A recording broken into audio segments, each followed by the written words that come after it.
I'm Ian and this is Camping Live. Earlier in July we asked you to send us in some camping tips, so I thought I'd go through a few of them and maybe add a few of my own. First up we've got Rick Tinsley, and he says pitch your tent in your garden beforehand to make sure it's all there and you know how to do it.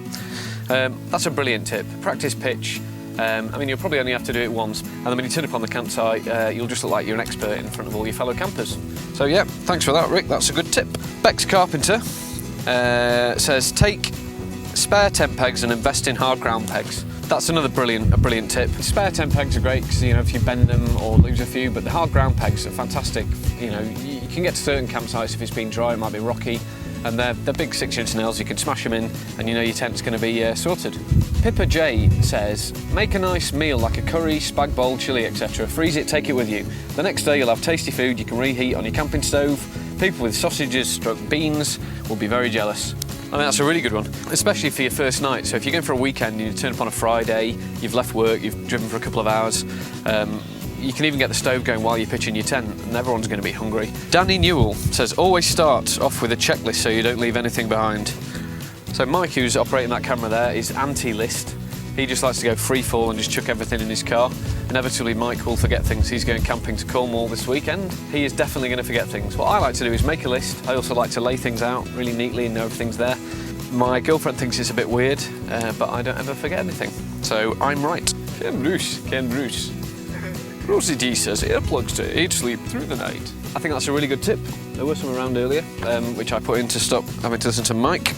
Earplugs and the eye shade things we do High Gear do them in a little pack where you get both together.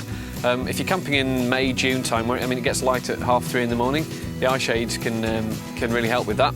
And earplugs are great if you get a snorer either in your tent or the next tent or the tent beyond that. Ooh, I can't read that one out. Nikki Wright says, if taking kids, plenty for them to do, from colouring in, magazines, sticker books, DVDs in the tent as well as outside, footballs, tennis, cycling, etc. Keep the kids busy and you've got more time to relax and read a book. Lindsay Anderson says, pack your car correctly, leaving the tent on top of everything else. Last in, first out. I think that having the tent so you can get it out first, that's obviously going to be the first up. As soon as the tent's up, you can unload the car. Jeanette Ryan says, take a bucket for early morning pee, especially if you are non-electric. Nobody likes getting up in the middle of the night to go for a wee. So get a waterproof jacket and shoes, make sure they're all ready. So if you do need the loo in the night, just get up, stick your coat on, nip to the loo, nip back, and you'll be back in bed, fast asleep before you know it. Bob Curtis says, remember to open air vent at night so you don't wake up soaked in condensation. Lots of people mistake condensation for leaking.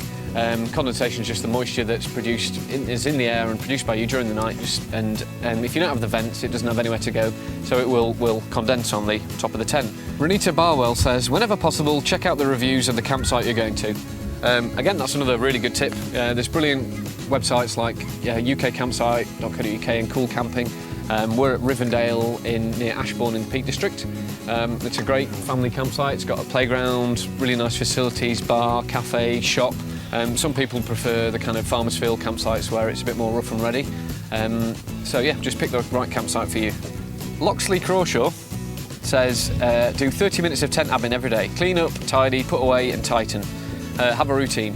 I think that's quite a good tip. There's a lot of stuff when you go camping, especially if you've got a big family, and it can get messy quite easily. It's a bit of a state around our camp at the moment, but a tidy camp is a happy camp.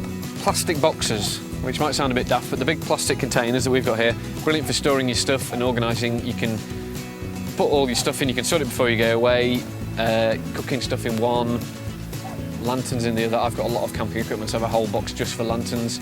You can store them in them at home. You can also keep things nice and tidy. There's a lot of ones in here which refer to gaffer tape, which is a brilliant tip.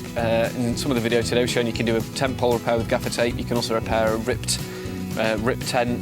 And most of you camping, if you break your chair, you can repair a lot with gaffer tape. And Andy told me a good phrase earlier on, which is, if it can't be ducked, it must be broken.